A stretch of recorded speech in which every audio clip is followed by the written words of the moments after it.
அழகுனா என்ன அப்படின்னு ஒரு கேள்வி. இது வந்து நான் அந்த நேச்சர் இதை பற்றிலாம் நான் வந்து பேச வரல. இப்போ ஒரு பொண்ணுக்கிட்ட போயிட்டு ஒரு அழகான பையன் எப்படி இருப்பான் அப்படின்னு கேட்டால் ஒருத்தவங்க ஒரு விதமாக சொல்லுவாங்க. எனக்கு இப்படி இருந்தால் பிடிக்கும், எனக்கு அப்படி இருந்தால் பிடிக்கும் அப்படின்னு. பிகாஸ் வந்து பியூட்டி இஸ் சப்ஜெக்டிவ் அப்படின்றதுனால ஆளுக்கு ஒரு விதத்தில் எனக்கு இப்படி இருந்தால் அழகாக தெரியாங்க, அப்படி இருந்தால் அழகாக தெரிவாங்கன்னு ஒருத்தவங்க ஒன்று சொல்லுவாங்க. இதே மாதிரி ஒரு பையன்கிட்ட போய் கேட்டாலும் ஒரு பையனும் ஒரு மாதிரி சொல்லுவான். எனக்கு இப்படி இருந்தால் பிடிக்கும், எனக்கு அப்படி இருந்தால் பிடிக்கும், எனக்கு இந்த மாதிரி அழகாக இருந்தால் பிடிக்கும், அந்த மாதிரி அழகாக இருந்தால் பிடிக்கும் அப்படின்னு சொல்லிட்டு ஒருத்தவங்க ஒரு மாதிரி சொல்லுவாங்க. இப்போது நான் பொதுவாக கூட நான் என்னை பற்றியே சொல்கிறேன். ஒரு 1.5-2 வருஷத்துக்கு முன்னாடி என்கிட்ட வந்து ஒரு அழகான பெண் அப்படின்னா எப்படி இருப்பாங்க அப்படின்னு என்கிட்ட கேட்டால் என் மைண்டுக்கு ஃபஸ்ட்டு வர தாட் வந்து வெள்ளையாக இருப்பாங்க அப்படின்ற மாதிரி ஒரு தாட், ஒரு இமேஜ் என் மைண்டில் வரும்.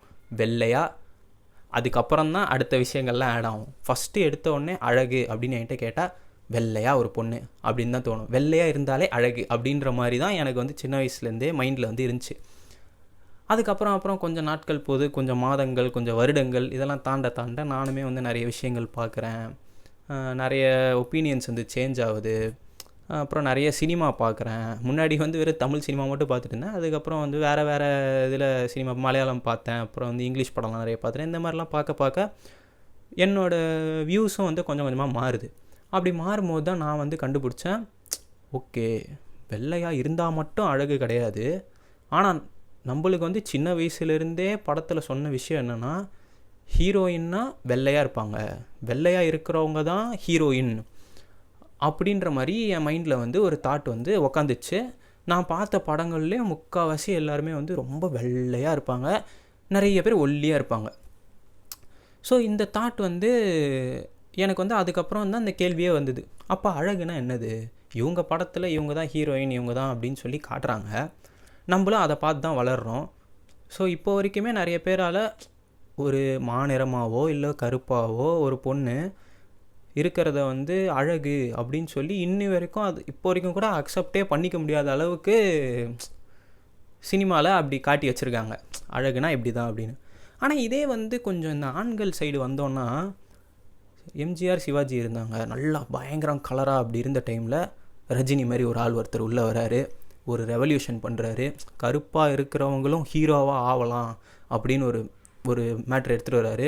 அதுக்கு அவர் சாதாரணமான வேலைலாம் பண்ணல, நிறைய விஷயங்கள் வந்து பயங்கரமாக உழைச்சி இந்த மாதிரிலாம் வந்து அவருக்குன்னு ஒரு யூனிக்கான ஸ்டைல் எடுத்துகிட்டு வந்து அப்படி எடுத்துகிட்டு வந்து ஃபேன்ஸை கவர்ந்து, ஓகே கருப்பாக இருந்தாலும் அவங்களும் ஹீரோ ஆகலாம் அப்படின்ற மாதிரி ஒரு ஸ்டேட்மெண்ட்டை வந்து அவர் மேக் பண்ணார்.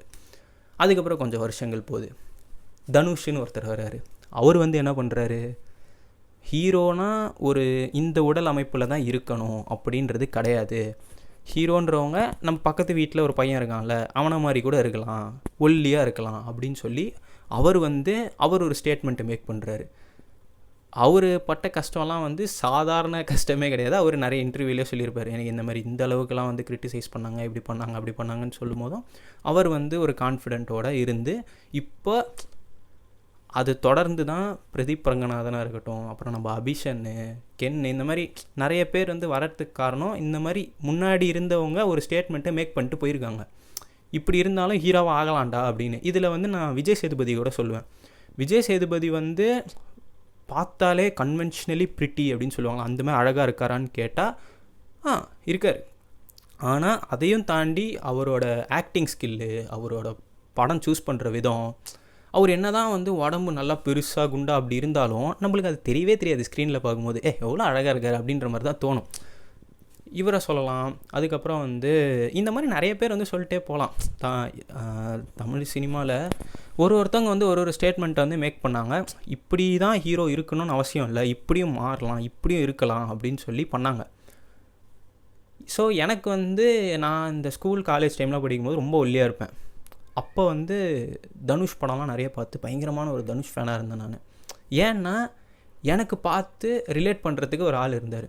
நம்மள மாதிரியே இருக்கான் இவன், சரி ஓகே அப்போ நம்மளும் வந்து கொஞ்சம் மாஸ் தான், நம்மளையும் வந்து பெண்கள்லாம் பார்ப்பாங்க அப்படின்ற மாதிரி நான் வந்து பார்த்து ரொம்ப ரிலேட் பண்ணிவிட்டு அப்படி வந்து ஒரு தனுஷ் ஃபேனாக இருந்து அப்படிலாம் சுற்றிட்டு இப்போ வரைக்குமே வந்து ஒல்லியாக இருக்க பசங்க தனுஷை பார்த்தாங்கன்னா ரொம்ப வந்து விரும்பி பார்ப்பாங்க.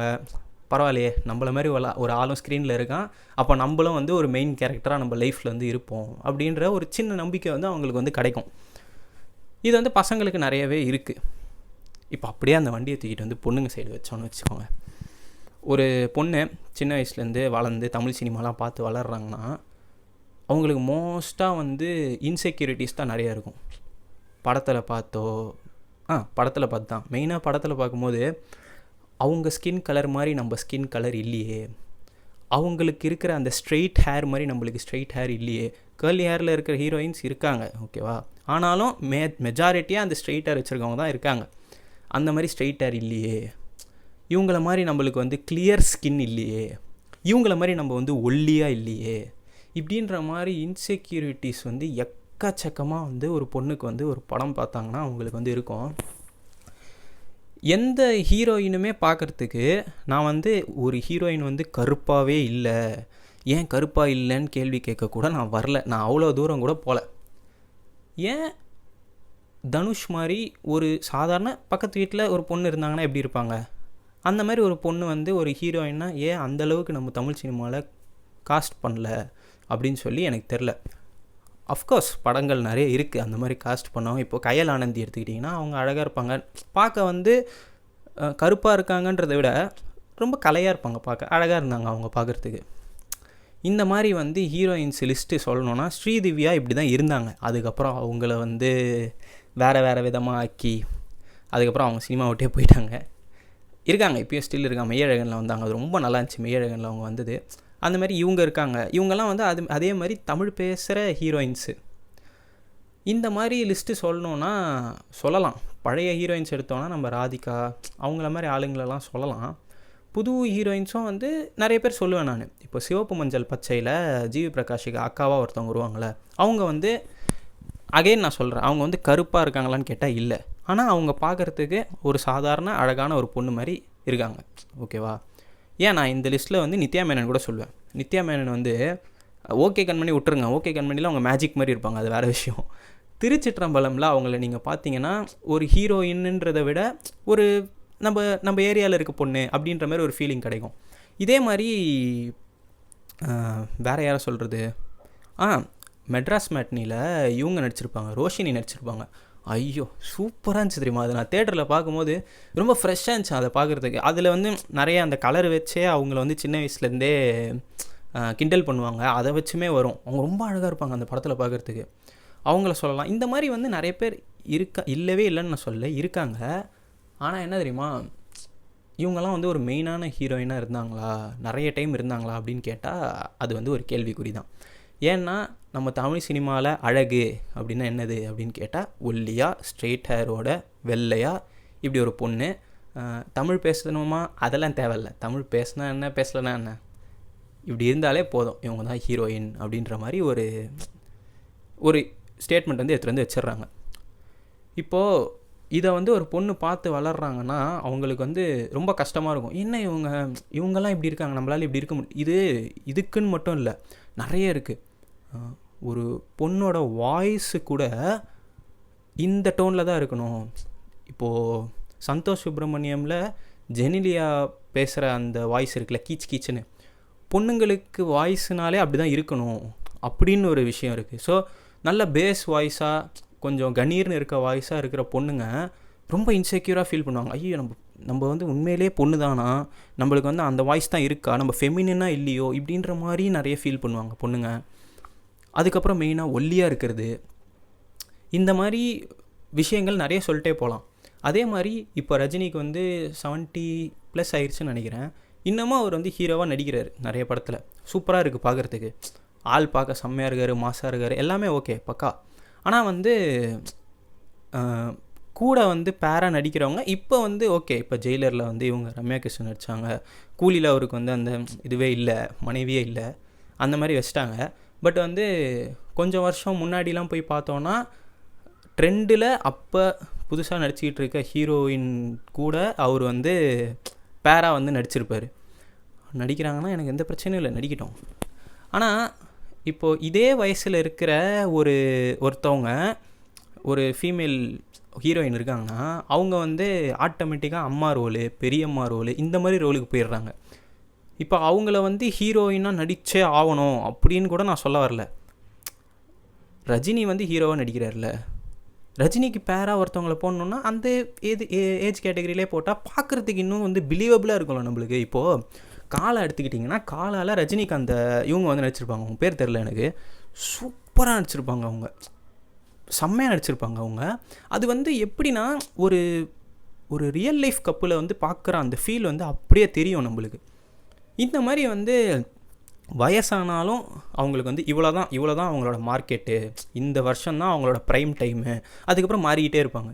இப்போ விஜய் எடுத்துக்கிட்டோன்னா அப்போ ஆரம்பித்து ஹன்சிகா வந்ததுலேருந்து இப்போ இருக்க மமிதா பைஜு வரைக்கும் விஜய் வந்து நடிச்சிட்டாரு. மமிதா பைஜுவோட பேரா நடிக்கலை, பட் வந்து மமிதா பைஜு கூட நடிச்சிட்டாரு. பூஜா ஹெக்டே இப்போ இருக்காங்க, அவங்களோட வந்து பேரா நடிச்சிட்டாரு.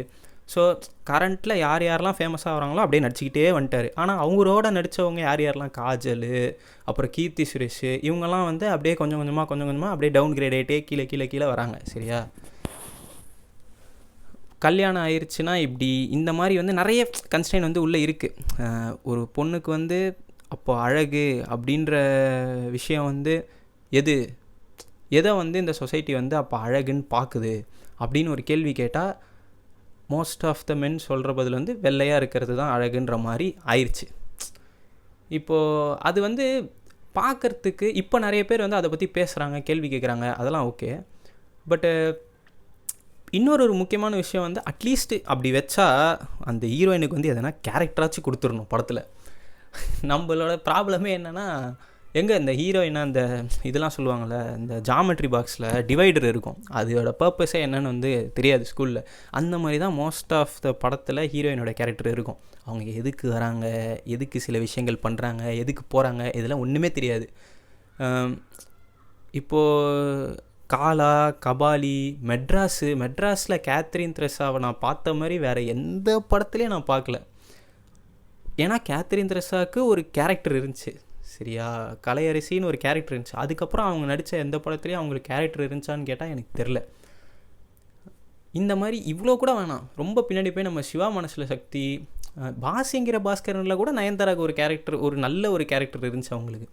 ஸோ அதுக்கப்புறம் என்ன ஆச்சுன்னா அந்த பொண்ணுங்களுக்கு வந்து கேரக்டரே இல்லைன்ற மாதிரி சில விஷயங்கள் வந்து நடக்க ஆரம்பிச்சிது. வெறும் அந்த ஹீரோ சென்ட்ரிக்காக போச்சு, ஹீரோயினுக்கு கேரக்டரே இல்லை. ஏன்னா மோஸ்ட்டாக டேரக்டர்ஸாக இருக்கட்டும், எடிட்டர்ஸ் யாராக எடுத்துக்கிட்டாலும் அந்த சினிமா இண்டஸ்ட்ரியே பெருசாக ஒரு ஆண்களை சுற்றி தான் வந்து நிறைய விஷயங்கள் வந்து இருக்குன்றதுனால பெண்களுக்கு வந்து சான்ஸ் கிடைக்கலையோ நிறைய இடத்துல அப்படின்ற மாதிரி தோணும். ஆனால் ஒரு பொண்ணுக்கு வந்து ஒரு இடத்துல சான்ஸ் கிடச்சா அவங்க என்ன பண்ணுவாங்கன்றத நான் சூரரை போட்டரில் வந்து பார்த்தேன். சுதா கொங்காரா வந்து அந்த படத்தை எடுக்கிறாங்க, ஒரு ஃபீமேல் டைரக்டர் வந்து ஒரு படம் எடுக்கிறாங்கன்னும் போது அவங்க ஈஸியாக ஃபீமேல் சென்ட்ரிக் ஃபிலிமாக எடுத்துகிட்டு போயிடலாம். இப்போ நான் வந்து அதுக்குன்னு படம் ஃபுல்லாகவே வந்து அவங்க தான் இருக்கணும் அப்படின்லாம் நான் சொல்ல வரல. சுதா கொங்காரா அந்த இடத்துல என்ன பண்ணாங்கன்னா, சூரரை போட்டர் எடுக்கும்போது ஒரு ஸ்ட்ராங்கான ஒரு மேல் கேரக்டர் அவங்க வந்து வச்சுருந்தாங்க. இவ்வளோ நாளாக நம்ம ஆண்கள் வழியாகவே வந்து ஒரு ஆணை பார்த்துட்டு இருந்தோம். அவங்க வந்து ஒரு ஃபீமேல் பெர்ஸ்பெக்டிவில் எனக்கு ஒரு ஆண் இப்படி இருந்தால் பிடிக்குன்ற மாதிரி ஒரு கேரக்டர் வந்து ஸ்கெட்ச் பண்ணி எடுத்துருந்தாங்கல்ல, அதுதான் சூரிய ரிப்போர்ட்டரில் வந்து சூர்யா கேரக்டர். அவ்வளோ ஸ்ட்ராங்காக எனக்கு என் கோல் தான் முக்கியம், என் லட்சியம் தான் முக்கியம்னு இருக்கிற மாதிரி ரொம்ப டிட்டர்மைண்டாக செம்மையாக இருக்கும் அந்த character. At the same time அந்த சைடு அந்த பொம்மின்ற கேரக்டரையும் இவங்க அபர்ணா பாலமுருகன் வச்சுருப்பாங்கல்ல, அவங்களும் அதே மாதிரி தான். அவங்க இன்னும் வந்து ரொம்ப அப்படியே அந்த ஹீரோயின் ஸ்டாண்டர்ட்ஸில் இருக்கிறாங்க அப்படின்னு இல்லை, ஆனால் ரொம்ப அழகாக இருப்பாங்க அவங்க பார்க்குறதுக்கு. ஒரு நார்மல் சாதாரண பொண்ணு மாதிரி, ஆனால் ரொம்ப அழகாக வந்துருப்பாங்க பார்க்க. மெயினாக அவங்க ஆக்டிங்கும் ரொம்ப நல்லா இருந்துச்சு. அவங்களோட கேரக்டரையுமே சூர்யா கேரக்டர் மாதிரியே தான் டிசைன் பண்ணியிருப்பாங்க. அவங்களுக்கும் ஒரு கோல் இருக்கும், ஒரு லட்சியம் இருக்கும். அவங்களோட கோல் சின்னதுன்றதுனால அவங்களுக்கு வந்து ஒரு பர்பஸே இல்லைன்ற மாதிரி இல்லை, அவங்களுக்கும் ஒரு ரோல் இருந்துச்சு அந்த படத்தில். ஸோ ஒரு ஃபீமேல் உள்ளே வராங்கன்னும் போது ஆண்கள் அப்படியே கீழே மட்டம் தட்டி உக்காரு அப்படின்னு வச்சு பண்ணல. அவங்க அங்கே பெருசாக ஒரு மேல் கேரக்டர் டெவலப் பண்ணிட்டு அதுக்கு ஈக்குவலான ஒரு ஃபீமேல் கேரக்டரை அவங்க டெவலப் பண்ணாங்க. அது வந்து செம்ம மேட்ரு, சூப்பராக இருந்துச்சு அதை பார்க்குறதுக்கு. நான் அதான் இப்போது வெள்ளையாக இருக்கிறவங்க நடிக்கவே கூடாதா அப்படின்னு கேட்டால் நான் அதை சொல்ல வரவே இல்லை. வெள்ளையாக இருக்கவங்க நடிக்கட்டுமே, நான் எதுவுமே சொல்ல. பட் வந்து இந்த மாதிரி நார்மலாக இருக்கிற பெண்களும் வந்து படத்தில் வந்து நடித்தாங்கன்னா, இதெல்லாம் கூட விட்டுருங்க, அவங்களுக்கு வாய்ப்பு தரோம் அதெல்லாம் தேவையில்லை, பிலீவபிளாக இருக்கும் படம் பார்க்குறதுக்கு. இன்னும் ஒரு தமிழ் பேசுகிற ஹீரோயின்னு அந்த ஹீரோவோட நடிக்கிறாங்கன்னும் போது பார்க்க இன்னும் வந்து கொஞ்சம் நம்புகிற மாதிரி இருக்கும். ஓகே, இன்னும் நம்ம வந்து ஸ்டோரிக்குள்ளே போய் பார்க்குற மாதிரி இருக்கும். அதுதான் சொல்ல வரேன். ஸோ இந்த மாதிரி வந்து அழகுனா என்ன அப்படின்னு பார்த்தா இந்த மாதிரி படங்களில் இந்த மாதிரி நிறைய விஷயங்கள் வந்து நடந்துகிட்ருக்கு. இப்போது இதுக்கு நடுவில் சில பாடல்கள் வந்து இருக்குது. இந்த ஸ்டீரியோ டைப்பெல்லாம் உடச்சி இப்படியும் இருக்கலாமே அப்படின்ற மாதிரி சொல்கிற பாட்டு, நிறைய பாட்டு வந்து இருக்குது. ஸோ அதை வந்து நம்ம நில் கவனி ரசி அப்படின்னு சொல்லி ஒரு சீரீஸ் மாதிரி அது பாட்டு போயிட்டுருக்குல்ல, அந்த மாதிரி இந்த சைடு வந்து அழகுனா என்ன அப்படின்னு சொல்லி இந்த ஸ்டீரியோ டைப்பெல்லாம் உடச்சி இருக்கிற பாட்டை பற்றி பேசலாம் அப்படின்றது தான் வந்து இந்த அழகுனா என்ன அப்படின்ற மாதிரி இந்த சீரீஸுன்னு சொல்லலாம். சரியா? ஸோ ஆல்ரெடி இவ்வளோ நேரம் பேசிட்டேன். எவ்வளோ நேரம் பேசினேன்னு தெரில, சொல்லுங்க. சூப்பர், 15 நிமிஷம் பேசிட்டேன். சரி, அப்போ இது இன்ஸ்டாகிராமில் போட முடியுமான்னு தெரில. சரி, நம்ம பார்த்துக்கலாம். இப்போது வந்து இதை வந்து நான் எப்படி கிராக் பண்ணேன் இந்த ஐடியாவனா, பெருசாலாம் ஒன்றும் இல்லை. அன்றைக்கி எதாவது ரேண்டமாக பாட்டு கேட்டுருக்கும் போது இந்த கருப்பு நிறத்தழகி பாட்டு கேட்டேன். கருப்பு நிறத்தழகி கேட்கும்போது சூப்பராக இருக்கேன் அந்த பாட்டு அப்படின்ற மாதிரி. நான் முன்னாடியே கேட்டிருக்கேன், எல்லாமே பண்ணியிருக்கேன். ஆனால் செம்மையாக இருக்கேன் அந்த பாட்டு அப்படின்ற மாதிரி எனக்கு ஃபீல் ஆச்சு. நம்ம எப்போவுமே அந்த வெள்ளாவி வச்சு தான் வெளுத்தாங்களா, அப்புறம் வந்து ஒயிட்டு ஸ்கின்னு கேர்ள் இந்த மாதிரி பாடல்களே கேட்டு இருந்த டைமில் கருப்பு நிறத்தழகி அப்படின்னு ஒரு பாட்டா, செம்மையாக இருக்கே அப்படின்னு சொல்லி கேட்கும்போது தான் இந்த ஐடியா வந்துச்சு. சரி, ஓகே, இந்த மாதிரி சில ஸ்டீரியோ டைப்பெல்லாம் உடச்சி இப்படியும் வந்து இப்போ இப்படி இருந்தாலும் அழகு தானே, இதில் என்ன இருக்குது அப்படின்னு சொல்கிற மாதிரி நிறைய பாட்டெலாம் இருக்குல்ல, அந்த மாதிரி பாடல்கள்லாம் எடுத்து இந்த இதில் வந்து பேசலாம் அப்படின்றது தான் பிளானு. ஸோ இந்த மாதிரி வந்து பார்க்கும்போது இந்த கருப்பு நிறத்தழகி பாட்டு வந்து கேட்டுட்ருந்தேன். ரொம்ப சூப்பராக இருந்துச்சு கேட்குறதுக்கு. இது வந்து வேல்முருகன் வந்து பாடியிருப்பார். இது லிரிக்ஸுமே ரொம்ப சூப்பராக இருக்கும். அவர் பேர் ஏதோ கொடின்னு சொல்லி அவர் பேர் வரும். அவர் பேர் வந்து மாநாட்டு தனி கொடியாக ஏதோ ஒரு கொடின்னு வரும் அவர் பேர். சூப்பராக எழுதியிருப்பார் இதில் லிரிக்ஸு. சரி, இந்த பாட்டை பற்றி பேசலாம் அப்படின்னு வரும்போது தான் யோசித்தேன். ஓகே, அப்போ இதே மாதிரி நிறைய பாடல்கள் இருக்குல்ல, இதெல்லாம் அப்படியே வந்து அழகுன்னா என்ன அப்படின்ற ஒரு இதில் ஃபுல்லாக பேசுவோம், நல்லா இருக்கே இந்த கான்செப்ட்டு அப்படின்னு யோசிச்சு தான் இந்த ஐடியா வந்து பிறந்தது. ஓகேவா? சரி, ஓகே, இப்போது நிறைய இந்த மேட்டரை பற்றி பேசிட்டோம். இந்த பாட்டை பற்றி அப்படியே ஸ்டார்ட் பண்ணி பேசுவோம். சரி, இந்த பாட்டு வந்து வேல்முருகன் பாடியிருக்காரு சொன்னால. அவர் வந்து அவரோட வாய்ஸ் எப்படி இருக்குன்னா, நீங்கள் அவர் வாய்ஸ் கேட்டாலே நல்லா மகிழ்ச்சியாக சிரித்து ஒரு திருவிழா மாதிரி இருக்கும் அவர் வாய்ஸு. நம்ம இந்த ஆடுங்கடா மச்சான் ஆடுங்கடான்னு இந்த பாட்டு இருக்குல்ல, அதை அவர் தான் பண்ணார். அப்புறம் வேணாம் மச்சான் வேணாம் பாட்டு அவர் தான் பண்ணார். ஸோ அது வந்து கேட்குறதுக்கே வந்து ரொம்ப ஒரு மாதிரி திருவிழா மாதிரி ஜாலியாக அப்படி இருக்கும். அதே மாதிரி இந்த பாட்டில் வந்து ஒரு ஐரணி இருக்குது. நான் அதை வந்து லாஸ்ட்டாக சொல்கிறேன், சரியா? சரி, இந்த பாட்டு வந்து ஆரம்பிக்குது. இந்த பாட்டோட வீடியோ சாங்கும் எனக்கு ரொம்ப பிடிக்கும். கார்த்தியோட எக்ஸ்ப்ரெஷனு, அவரோட அந்த குட்டி குட்டி டான்ஸ் ரொம்ப நல்லாயிருக்கும் பார்க்க. அப்படியே ஸ்டார்ட் ஆகி அடி பிச்சு போ ஒன்றை பார்த்தப்போ வார்த்தை வரல ஒன்று வர்ணிக்கத்தான் அப்படின்னு ஒரு லைன் வருது. பிச்சி பூனா ஜாஸ்மின்னா இல்லை வேறு எதுவும் ஒன்று சொல்லுவாங்க. அது இப்போ ஜாஸ்மின் தான் நினைக்கிறேன். வெள்ளை கலரில் ஒரு பூ இருக்கும், அதான் சொல்லுவாங்க. அப்போ வந்து கார்த்தியோட அந்த ரியாக்ஷனுமே வந்து அந்த லிரிக்ஸ் மாதிரியே, உன்னை பார்க்கும்போது எனக்கு வார்த்தை வரல அப்படின்ற அந்த லிரிக்ஸ் மாதிரியே அவரோட இது இருக்கும், அந்த பார்வை இருக்கும். அதுக்கப்புறம் வந்து பாட்டு அப்படியே டிங் டிங்னு அடித்து ஸ்டார்ட் ஆகுது. அடிக்கருப்பு நிறத்தழகி அடிக்கருப்பு நிறத்தழகி அடிக்கருப்பு நிறத்தழகி உதட்டு சேவ பழகி சில்லறையா சேதறிட்டண்டி ஓன் சிரிப்பில் சில்லறையா சேதறிட்டண்டி. சிம்பிள். அடி கருப்பு நிறத்தழகி உன் சிரிப்பில் சில்லறை மாதிரி நான் செதறிட்டேன். சில்லறை எப்படி தூக்கி போட எப்படி செதறும், அந்த மாதிரி சில்லறையாக செதறிட்டேன்டி. உன் குங்கும உதட்ட வச்சு குலுங்க சிரிக்கையில் இதழ் 2 துடிக்குதடி, அதை பார்த்து என் மனசு தவிக்குதடி. உன் உதட்டுக்கு சொந்தக்காரண்டி நான் இன்சூரன்ஸ் பண்ணியிருக்கேன்டி. உன் உதட்டுக்கு சொந்தக்காரண்டி நான் இன்சூரன்ஸ் பண்ணியிருக்கேன்டி. கட்டுக்கோப்பில் வாழ்ந்த வண்டி கட்டுப்பாட்டில் இருந்த வண்டி கலைஞ்சது ஏந்த வண்டி உன்னை பார்த்து கலைஞ்சது ஏந்த வண்டி. அதாவது உன் குங்கும உதட்ட வச்சு குலுங்கி சிரிக்கையில் இதழ் 2 துடிக்குதடி. நீ குலுங்கி சிரிக்கும் போது உன்னோட இதழ்கள் வந்து துடிக்குது. அதை பார்க்கும்போது என் மனசு தவிக்குது, சரியா? ஏன்னா உன் உதட்டுக்கு சொந்தக்காரனே நான் தான். எந்த அளவுக்கு சொந்தக்காரன் தெரியுமா? அவர் வந்து எங்கே மேலே போகிறாருன்னா உன் உதட்டுக்கு சொந்தக்காரன் நான் சொல்கிறதுக்கு ப்ரூவ் பண்ணுறாரு. எப்படி சொல்லுங்கள் அப்படின்னு கேட்டால், இன்சூரன்ஸ் பண்ணியிருக்கேங்க நான் உதட்டுக்கு அப்படின்றாரு. இன்சூரன்ஸ் பண்ணியிருக்கேன்டி. அதுக்கப்புறம் ஒரு செம மேட்டர் சொல்கிறாரு.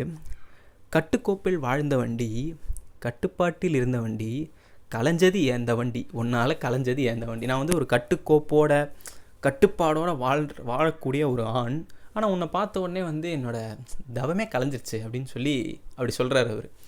சரியா? இதுக்கப்புறம் வந்து ஒரு மியூசிக் ஒன்று வருது.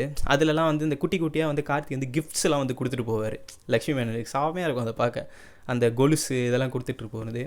இந்த இன்டர்வியூட்லேயே நீங்கள் பார்த்தீங்கன்னா ஜிவி பிரகாஷோட ஒரு வாய்ஸ் வந்து லைட்டாக அப்படி வரும். தாராரீரே தாராரீரே தாராரீரே அப்படின்னு வரும். அது செம்மையாக இருக்கும் அது கேட்குறதுக்கு, ரொம்ப வெயிட்டாக இருக்கும் அது கேட்க.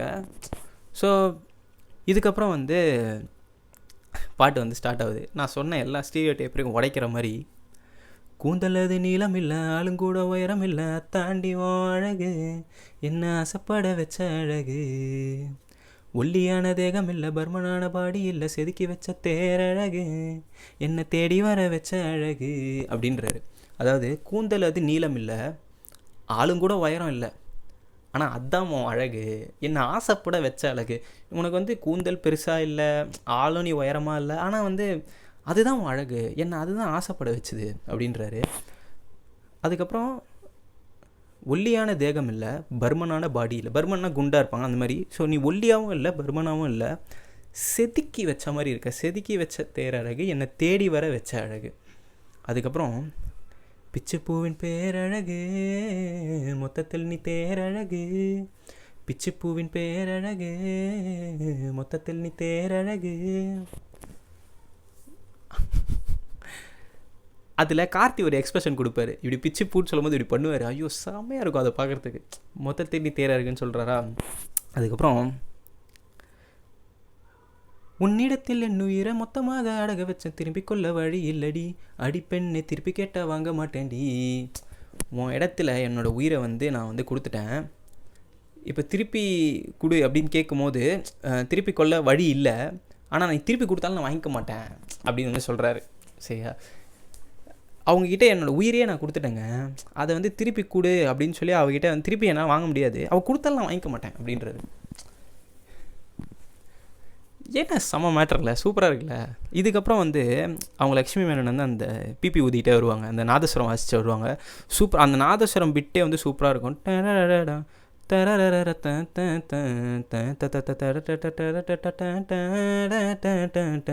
அது செம்மையாக இருக்கும் அந்த பிட்டு. அது சூப்பராக, அது நீங்கள் கேட்கும் போது அதுக்கு முன்னாடி வரைக்குமே வந்து உங்களுக்கு அந்த பாட்டில் வேறு ஒரு சவுண்டிங் கேட்டுருக்கும். அந்த நாதஸ்வரம் வந்த உடனே பின்னாடி அந்த டக் டக்கு டக் டக் அந்த சவுண்ட் வந்து வித்தியாசமாக கேட்கும். அது சூப்பராக இருக்கும் அதை கேட்க. இதுக்கப்புறம் வந்து பாட்டு அப்படியே போகுது. காதமோடு மாடல் அல்ல, தோளை தட்டுத்தோடு இல்லை, இத்தாண்டிவோம் அழகு என்ன ஆசைப்பட வச்ச அழகு, மூக்கத்தோடு முத்துக்கல், காதை காட்டும் பச்சைக்கல், தாண்டிவோம் அழகு என்னை தேடி வர வச்ச அழகு அப்படின்னு வருது. அதாவது காதமோடு மாட்டல் அல்ல, இந்த மாட்டல்னு போட்டிருந்தாங்க அந்த லிரிக்ஸில். மாட்டல்னா என்னது, மாடல்லாம் என்னதுன்னு சொல்லி போய் தேடி பார்த்தேன். அப்போ தான் தெரியுது, இந்த ஃபங்க்ஷனுக்கெலாம் வந்து இந்த இங்கேருந்து ஸ்டார்ட் ஆகி இப்படி இந்த காதை மூடுற மாதிரி பெருசாக கம்மல் போடுவாங்க. அதுக்கு பேர் வந்து மாட்டல் சொல்கிறாங்க. அது பெருசாக இருந்துச்சு. அந்த மாதிரி காதை மூடும் மாட்டல் அந்த மாதிரி இல்லை. நீ தோலை தட்டும் தோடு இருக்குல்ல, அந்த தோடும் கூட இல்லை, இது ரெண்டுமே இல்லை, ஆனால் அதுதான் உன் அழகு. அகெயின் வந்து என்னை ஆசைப்பட வச்ச அழகு. மூக்கத்தோடும் முத்துக்கல், காதை காட்டும் பச்சைக்கல், இத்தாண்டி உன் அழகு என்னை தேடி வர வச்ச அழகு. அதாவது இந்த மூக்கில் அந்த போடுவாங்க, அந்த இது சொல்லுவாங்க மூக்குத்தி, அதில் இருக்க அந்த முத்துக்கல், இதெல்லாம் வந்து என்னை ஆசைப்பட வச்ச அழகு அப்படின்னு சொல்கிறாரு. அதுக்கப்புறம் லக்ஷ்மி மேனன் வந்து அப்படியே ஸ்லோவாக நடந்து வரதை காட்டுறாங்க. அப்படி காட்டும் போது கார்த்தி வந்து அவங்கள மாதிரியே நடந்து காட்டுவார். ஐயோ செம்ம க்யூட்டாக இருக்கும் அதை பார்க்குறதுக்கு. அதில் அண்ணன் நடவும் அழகு அதில் பின்னுமிட தேரழகு, அண்ணன் நடவும் அழகு அதில் பின்னுமிட தேரழகு, உன்னை போல பெண் ஒருத்தி உலகத்தில் கண்டதில்லை, உன்னிடத்தில் என்ன தந்தேண்டி, அடிப்பெண்ணே உன்னை விட்டு போக மாட்டேன்டி அப்படின்னு முடியுது பாட்டு. அதாவது அண்ணன் நடவும் அழகுன்னு சொல்லி அவர் இப்படி நடந்து காட்டுவார்ல, ஐயோ செம்மையாக இருக்கும். அது வீடியோவாக பார்த்தீங்கன்னா சூப்பராக இருக்கும். அண்ணன் நடவும் அழகு அதில் பின்னும் இடை, உன்னோட இடை இருக்குல்ல அது வந்து பேரழகுன்றார். அண்ணன் நடவும் அழகு அதில் பின்னும் இடை பேரழகு, உன்னை போல பெண் ஒருத்தி உலகத்திலே நான் கண்டதில்லை, உன்னிடத்தில் என்னை தந்தேண்டி, அடி பெண்ணே உன்னை விட்டு போக மாட்டேன்டி. உன்னை மாதிரி ஒரு பொண்ணை, இது எல்லாருமே வந்து அவங்க காதலிக்கிட்ட வந்து சொல்லுவாங்க, உன்னை போல் ஒரு பொண்ணை நான் வந்து பார்த்ததே இல்லை. இதுவே ஒரு பாட்டு தான் இல்லை, உன்னை போல் ஒருத்தனை, ஓ அது ஆணுக்கு வருமா, ஓகே எங்கே தான் இருக்குது அப்போ பொண்ணுங்களுக்கு, சரி ஓகே அது வேணாம், அது ஆல்ரெடி பேசிட்டோம். உன்னை மாதிரி ஒரு பொண்ணை வந்து நான் பார்த்ததே இல்லை, அதனால் உன்னிடத்தில் என்னை தந்தேன், உன்னை வந்து உன்னிடத்தில் என்னை தந்தேன்டி, அடி பெண்ணே உன்னை விட்டு போக மாட்டேன்டி. சிம்பிளாக வந்து எழுதியிருந்தாங்க. ஆனால் வந்து அதில் அந்த ஸ்டீரியோடிப்பிக்கல் விஷயத்தை வந்து நிறைய உடச்சி, இந்த கருப்பு நிறத்தழகின்ற ஒரு விஷயமே வந்து ஒரு செம மேட்ரு.